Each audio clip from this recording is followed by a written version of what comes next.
बोलो ना। नमस्कार, आज से .com आप सभी का स्वागत है। साक्षात्कार के 529 529। आज हमारे साथ हैं विकास जी वर्मा लक्ष्मण से, जो कि वर्तमान में मुंबई में CS के तौर पर जो है प्रोफेशनल सेवाएं दे रहे हैं। साक्षात्कार समय निकालने बहुत बहुत धन्यवाद। तो आगे बढ़ने से पहले मैं नियमित शर्तें बताता हूँ। एक तो वीडियो यार से .com संपत्ति रहेगा, इसमें जो कुछ कहेंगे उसके लिए आप जिम्मेदार होंगे। इससे कोई व्यवसाय की मैं लिखित मंतव्य नहीं होगा और एक बार में इंटरनेट अपलोड कर देते संशोधित नहीं होगा, हटा नहीं जाएगा। तो शुरुआत करते हैं पारिवारिक परिचय से। बताएं अपने बारे में, परिवार में। मेरा नाम विकास वर्मा है जी। पिताजी का नाम शंभू दयाल टेलर जी। और माताजी का नाम सुशीला देवी जी। और हम तीन भाई बहन हैं। सबसे बड़ा मैं हूँ जी। और जो कि मैं मुंबई में रहता हूँ एट प्रेजेंट। लॉकडाउन के कारण मैं लक्ष्मणगढ़ आ रखा हूँ मेरे गांव में। जी। जी। और मेरे से छोटी एक बहन है दीक्षा वर्मा, जो कि CA कर रही है अभी। और एक छोटा भाई है दिव्यांश, जो कि SSC की प्रिपरेशन कर रहा है और गवर्नमेंट जॉब की प्रिपरेशन कर रहा है। जी। जी। दादा दादी जी का नाम याद है? हाँ बिल्कुल, बताएं। दादाजी का नाम रामोतार जी बाटू और दादी का नाम सीता देवी बाटू। जी। और पीछे पीढ़ी याद है? नहीं, इससे पीछे याद ननिहाल कौन सी जगह है? ननिहाल मेरा श्री गंगानगर। नाना जी का नाम? हाँ, नाना जी का नाम है लक्ष्मी नारायण जी मूसला जी। और नानी का नाम सावित्री देवी। और ससुराल कौन सी जगह बताया? ससुराल मेरा वैसे तो नवलगढ़ है, लेकिन अभी वो फैमिली वहाँ रहती है जो जोधपुर में रहती है। क्या नाम था धर्मपत्नी का? मेरी वाइफ का नाम सीमा है। सीमा। और संतान? नहीं, अभी नहीं है, अभी मेरी शादी हुई है 2019 में। शैक्षणिक पृष्ठभूमि? शैक्षणिक पृष्ठभूमि, पढ़ाई लिखाई मैंने 10th तक तो यहाँ पे की थी लक्ष्मणगढ़ में मयूर स्कूल से। और 10th के बाद हम चले गए सीकर में, KV है केंद्रीय विद्यालय, वहाँ से। जी। और KV में हमने 2 साल पढ़ाई की, 11th और 12th कॉमर्स। और उसके बाद मैं जयपुर चला गया। जयपुर से मैंने कॉलेज किया है, BBA किया है और मैंने फिर CS की, फिर LLB की।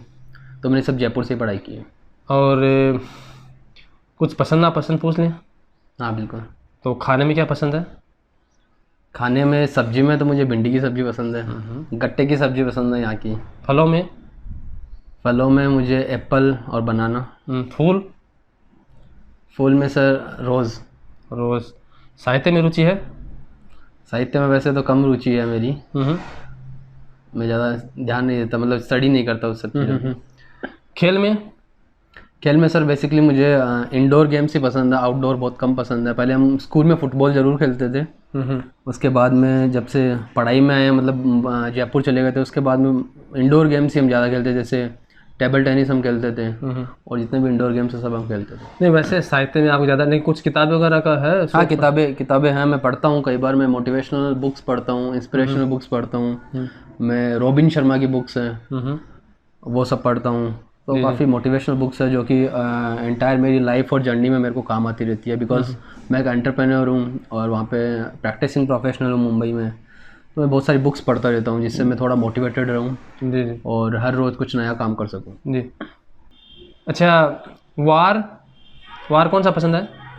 वार तो मुझे मंडे पसंद है, क्योंकि मंडे वीक स्टार्ट होता है और मंडे एकदम फ्रेश होता है हमारे लिए कि हमें 7 दिन क्या काम करना है, इसलिए मंडे को हम डिसाइड करते हैं। कुछ सगुन अपशगुन मानते हैं?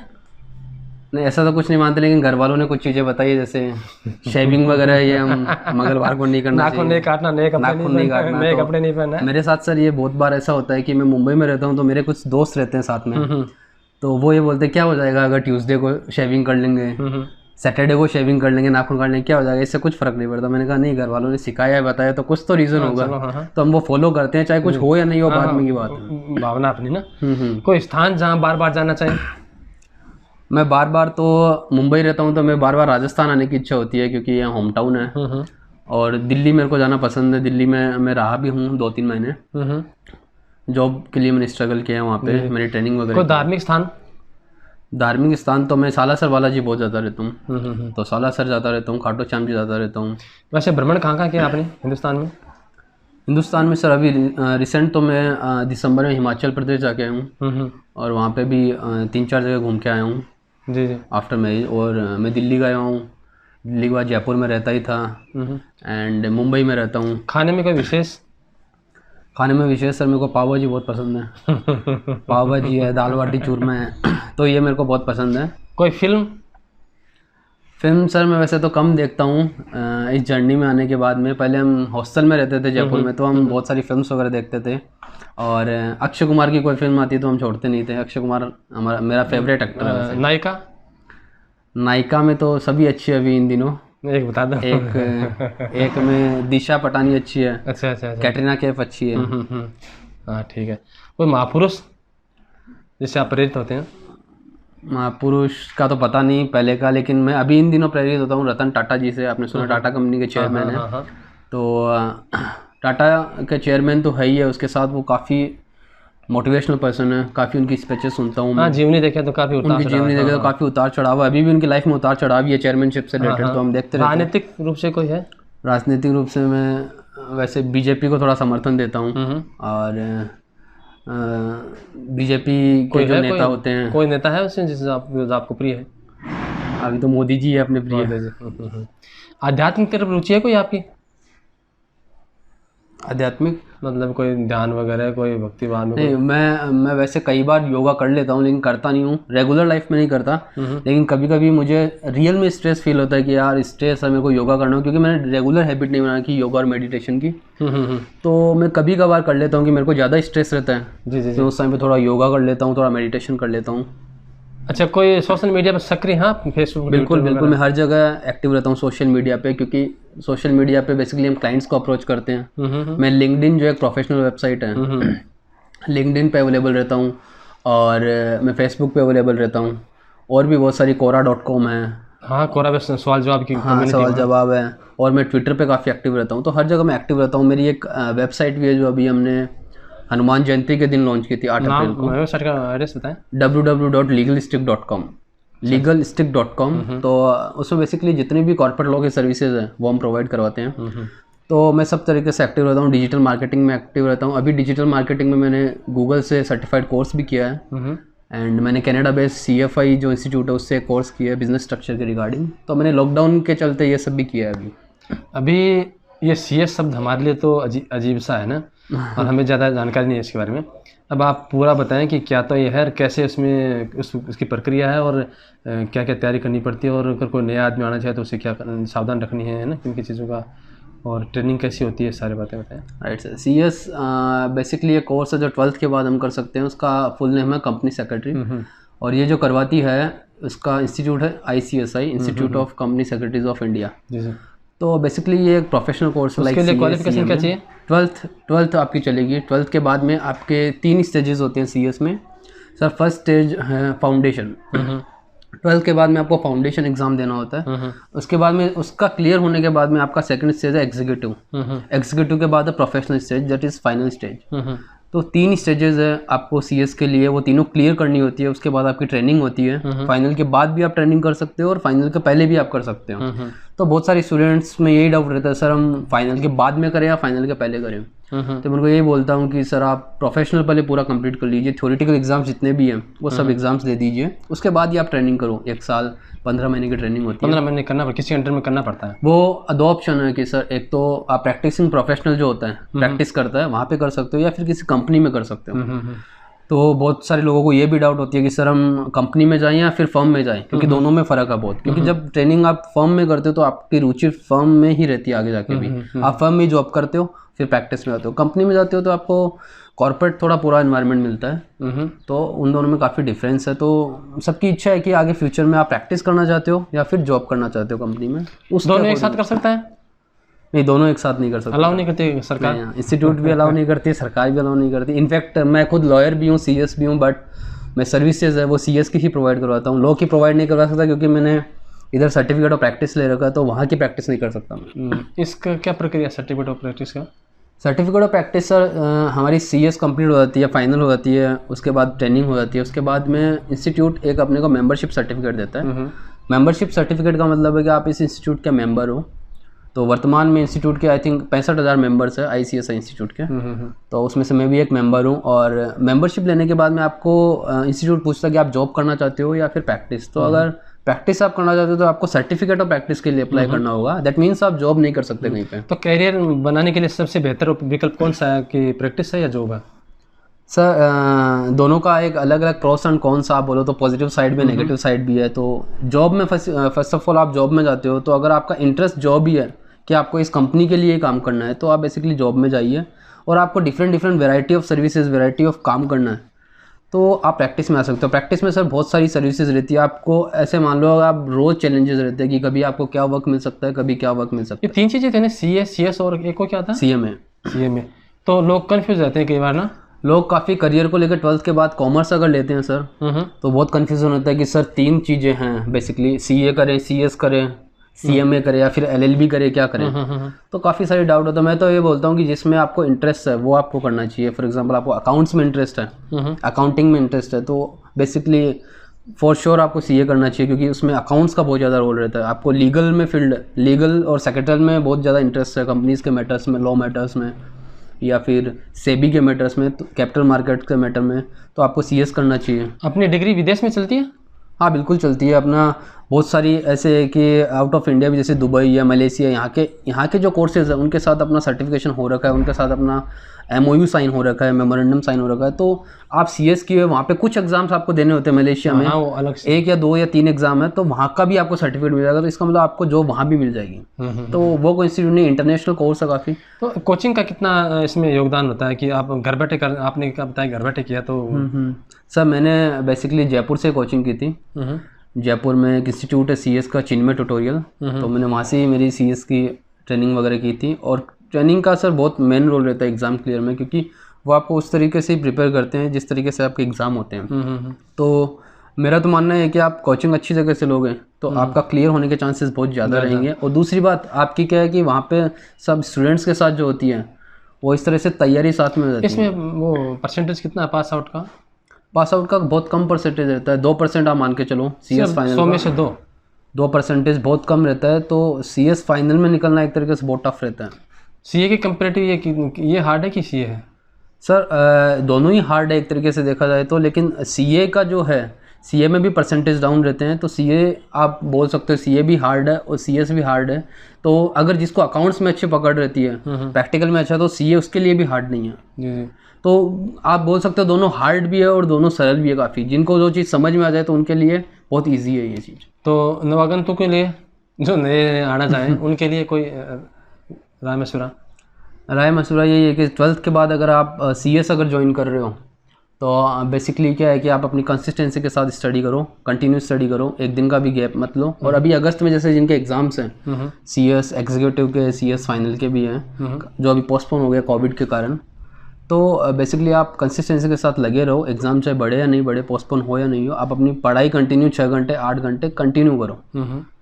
और अपने जो टीचर्स हैं उन टीचर्स से आप बात करते रहो कि सर बेसिकली क्या इंपॉर्टेंट है। तो ये कंपनी जो है इस मामलों के लिए जो बॉम्बे कैसा है माहौल है? बॉम्बे सर एक तरीके से आप बोल सकते हो हब है, हर चीज़ का हब है। बॉम्बे में एक ड्रीम सिटी है सर। हम लोग भी एक ड्रीम लेके गए थे कि बॉम्बे में एज एन एंटरप्रेन्योर हम प्रैक्टिसिंग प्रोफेशनल सर्विसेज देंगे। सेटल होना मुश्किल है थोड़ा? बहुत मुश्किल है स्टार्टिंग में। तो स्टार्टिंग में सर वहाँ रहने की इतनी प्रॉब्लम रहती है, खाने की रहती है। सबसे बड़ी बात यह है कि आप अगर दूर रहते हो तो आपको लोकल ट्रेन से ट्रेवल करना होता है, 2 घंटे 3 घंटे ट्रेवल करना होता है। तो लोकल ट्रेन में सर इतनी ज़्यादा भीड़ रहती है कि आप कंफर्टेबल नहीं हो वहाँ पे। तो बॉम्बे की जर्नी सर मेरे लिए तो स्टार्टिंग में बहुत टफ रही है। और कुछ फ्रेंड्स वगैरह थे मेरे, लक्ष्मण के दोस्त थे जिनके साथ में रहा साथ में। उसके बाद में धीरे धीरे हम लोग अंधेरी शिफ्ट हो गए थे। फिर धीरे धीरे हमने प्रैक्टिस ओपन कर लिया, अंधेरी में ऑफिस ले लिया। तो इन प्रोफेशनल कोर्सों के लिए सरकारी प्रोत्साहन कैसा है? बहुत अच्छा है सरकारी। मतलब हमारे जो इंस्टीट्यूट है, इंस्टीट्यूट के हर एक कुछ एक मेंबर होते हैं, काउंसिल मेंबर और रीजनल मेंबर, जो गवर्नमेंट बॉडीज़ में अपना इन्वॉल्वमेंट देते हैं। तो basically ministry of corporate affairs जो रहती है, MC होती है, IT डिपार्टमेंट होता है, तो वहाँ अपने काउंसिल के मेंबर रहते हैं। तो अपनी सारी जितनी भी बात है वो MCA या डिपार्टमेंट तक जाती रहती है। तो काम करने का माहौल जो है वो अपने यहाँ जो बहुराष्ट्रीय कंपनियाँ हैं, मल्टीनेशनल कंपनी, उनमें ज़्यादा अनुकूल है कि अपने जो देसी कंपनियाँ उनमें? आप बोल सकते हो MNC में ज़्यादा है। इसका एक रीज़न है, इंटरनेशनल और नेशनल में थोड़ा फ़र्क हो गया। इंटरनेशनल में सर क्या होता है कि वहाँ थोड़ा सा वर्क कल्चर जो है, काम करने का कल्चर है, वो थोड़ा सा डिफरेंट है इस कंपेरिजन टू इंडियन कंपनीज़। फ़र्क ये है कि सर उनका एक प्रॉपर सिस्टम होता है, प्रॉपर एक SOP होता है, एक स्टैंडर्ड होता है, प्रॉपर एक सिस्टम के अकॉर्डिंग ही सारा काम होता है। और इंडियन कंपनीज में सर आप बोल सकते होंगे एकदम, मतलब आपका ऐसा भी बोलेंगे सर 6 बज गई, ताऊ जी कंपनी है ना। हाँ, इसको हम लाला कंपनी में बोलते हैं कि ठीक है कि 6 बज गई, अरे यार थोड़ा ये भी देख ले, थोड़ा ये भी देख ले, अब थोड़ा सा तू ये फ्री हो गया तो वो कार्टून, वो ये ट्रक आ रहा है तो कार्टून खाली करवा दे, मतलब समझ रहे हो, हर तरीके से इंसान को यूज कर लेते। ऐसे नहीं समझते कि ये पर्सन एक प्रोफेशनल है, इस चीज के लिए हमने अपॉइंट किया है, तो इसका बेसिकली काम यही है, उस पर फोकस कर रहे हैं। और मल्टीनेशनल कंपनीज में सर बहुत अच्छा है कि मैं तो कुछ कंपनीज को सर्विसेज हम प्रोवाइड करवाते हैं, तो वहाँ पे प्रॉपर जैसे मैं 6 बजे के बाद कॉल करता हूँ उनको, तो उनका जो कोई कॉलर है वो ये बोलता है कि सर निकल गए 6 बजे के बाद में। तो कहने का मतलब इतने स्मार्ट और इंटेलिजेंट तरीके से वो काम करते हैं कि वो 10 से लेकर 6 ही काम करते हैं और फ्राइडे तक ही काम करते हैं। तो कहने का मतलब है वो अगर 8 घंटे वहाँ पे बैठे हैं कंपनी में, तो 8 घंटे काम ही करेंगे, टाइम पास नहीं करेंगे। अपने यहाँ गन्ने का जूस निकालते वैसे कर्मचारी परेशान थोड़े है ना। हाँ, यहाँ पे बहुत इंडियन कंपनी सर, बहुत कंपनीज तो ऐसी है कि बहुत परेशान करती है। इसलिए वहाँ का जो रिटेंशन रेशियो आप देखो एम्प्लॉइज का, रिटेंशन मतलब वहाँ पे कितने काम स्टे किया, ठहराव किया, तो वो बहुत कम है रिटेंशन रेशियो। लोग मतलब छोड़ के जा रहे हैं बहुत जल्दी, 1 साल काम किया छोड़ दिया, 6 महीने काम किया छोड़ दिया। तो छोटा सा विचार जो है, अभी कोरोना की वजह से बिजनेस प्रभावित हुए हैं, है ना। बहुत तो ये जो इसमें पोस्ट कोरोना क्या इफेक्ट होगा बताएं। बिल्कुल सर, अभी बात करो तो कोरोना के पहले बहुत सारी जॉब्स थी जो नॉर्मल पर्सन से जो जॉब लगे हुए थे, और कोरोना के टाइम पे उनकी जॉब चली भी गई है, अपने अपने होम टाउन आ गए हैं या फिर अपने अपने गांव आ गए हैं, वापस मुंबई अभी जा नहीं सकते, मुंबई या फिर कहीं भी जहाँ पे उनकी जॉब है वहाँ नहीं जा सकते, क्योंकि वो जॉब से निकाल दिए गए हैं एक बार टेम्प्रेरी, क्योंकि उनकी सैलरी भी काफ़ी ज़्यादा भी रहती होगी या कम रहती होगी। तो पोस्ट इफेक्ट तो सर यही है कि सर जो ऑनलाइन जो काम हुआ है, ऑनलाइन काम काफ़ी बड़ा है, जैसे और आप रिमोट वर्किंग से काम करना सीखो, मतलब आप बैठे हो अपनी जगह पे और आपका काम पूरा, जैसे फॉर एग्जांपल अमेरिका की कंपनी है, उसको हम सर्विसेज इंडिया से देते हैं, तो ऐसा क्यों नहीं है कि मुंबई की जो कंपनीज है उनको हम यहाँ लक्ष्मणगढ़ में या सीकर में या जयपुर में बैठ के भी तो सर्विस दे सकते हैं। तो मेरा कहने का मतलब है सब आप ऑनलाइन कनेक्टिविटी लाइए हर चीज़ की। मीटिंग्स जो है वो फिजिकल मीटिंग मत कीजिए जब तक कोरोना का है, आप वर्चुअल मीटिंग कीजिए, जूम पे मीटिंग कीजिए, वेबएक्स पे कीजिए, या फिर और गूगल मीट है उस पर मीटिंग्स कीजिए। तो कहने का मतलब है जो फिजिकल मूवमेंट है इधर उधर वो नहीं हो सकता, लेकिन हम काम जरूर कर सकते हैं, वो रिमोट वर्किंग के थ्रू कर सकते हैं।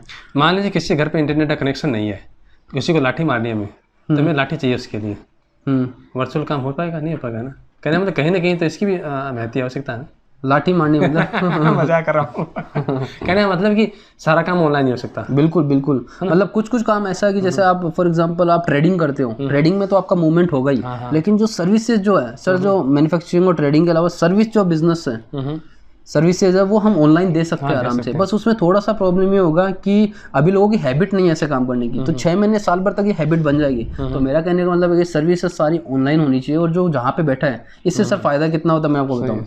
जैसे मान लो मैंने मुंबई में रेंट पे ले रखा है, तो मेरा घर रेंट पे, मेरा ऑफिस रेंट पे है, तो मेरा 30 से 40 हज़ार फिक्स कॉस्ट वहाँ पे लगता है। और अगर मैं यहाँ से ये सर्विसेज प्रोवाइड करूँ, बहुत फर्क पड़ता है। तो मेरा यहाँ घर है या मेरी शॉप है यहाँ पे, तो यहाँ पे मेरा रेंट तो कुछ लगा ही नहीं ना, तो मैं सर्विसेज की फीस है वो कम कर दूंगा, क्योंकि मेरा रेंट इतना नहीं लगा है। तभी तो ऑनलाइन ग्रोसरी बढ़ी है ना। हाँ, ऑनलाइन ग्रोसरी बढ़ी है, तो सर ये बहुत अच्छी, इसीलिए इसके चलते हुए हमने हमारी वेबसाइट लॉन्च की थी, और उससे काफ़ी काम भी आ रहा है हमारे पास, पैन इंडिया बेसिस पे है, तो सर काफ़ी अच्छी चल रही है अभी।